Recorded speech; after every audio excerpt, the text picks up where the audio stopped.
ഞാൻ നിങ്ങൾക്ക് ഒരു കാഴ്ച കാണിച്ചു തരാം.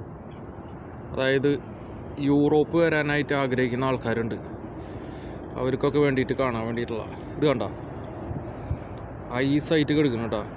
ഇവിടുത്തെ കാലാവസ്ഥയുടെ ഒരു ഇതാണ്. ഈ കാലാവസ്ഥയിലും പുറത്തുനിന്ന് പണിയേണ്ടി വരും. അപ്പോൾ ഇതേ ഒരു കല്ലെടുത്ത് കയ്യിലിക്കിട്ട് കണ്ട വെള്ളമാണ്. വെള്ളത്തിൻ്റെ മുകളിൽ ആ കല്ല് പൊന്തി കിടക്കണണ്ട. വെള്ളം എന്ന് പറഞ്ഞു കഴിഞ്ഞാൽ ഐസായി ഇത് ഫുള്ള്. ഈ ഒരു തോട് അങ്ങനെ തന്നെ ഐസായിട്ട് കിടക്കുക കണ്ട അറ്റം വരെ. അതേപോലെ തന്നെ ഈ കമ്പനിയുടെ ചുറ്റിലും വെള്ളമാണ് കണ്ട. ആ വെള്ളം മുഴുവൻ ഐസായിട്ട് നിൽക്കുക. അപ്പം എൻ്റെ ട്രക്ക് ഞാനിവിടെ പാർക്ക് ചെയ്തിട്ടുണ്ട് സൈഡ് റോഡിൽ കണ്ട.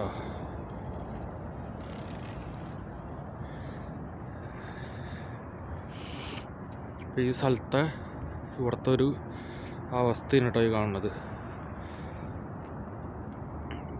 ഞാനിട്ട ആ കല്ല് ഇപ്പോഴും അവിടെ കിടക്കുന്നുണ്ട്. അതായത് ഞാനങ്ങോട്ട് ഇറങ്ങണം, ഇതിൻ്റെ ഇങ്ങനത്തെ സ്ഥലങ്ങളിലൊന്നും ഇറങ്ങണത് ബുദ്ധിയല്ല. കാരണം ഇത് തകരും. ആ കല്ല് എടുക്കണ നോക്കിയിട്ട് കാര്യമില്ല, ഒരാളുടെ വെയിറ്റ് താങ്ങാനായിട്ടുള്ള കഴിവ് ഇല്ല. അപ്പോൾ എന്തുണ്ടാവും, നേരെ അത് പൊട്ടി താഴ്ത്തിക്ക് പോവും. നിമിഷ നേരം കൊണ്ട് കൈയും ശരീരമൊക്കെ കോച്ചി പോവും. പിന്നെ നീന്താൻ പറ്റൂല.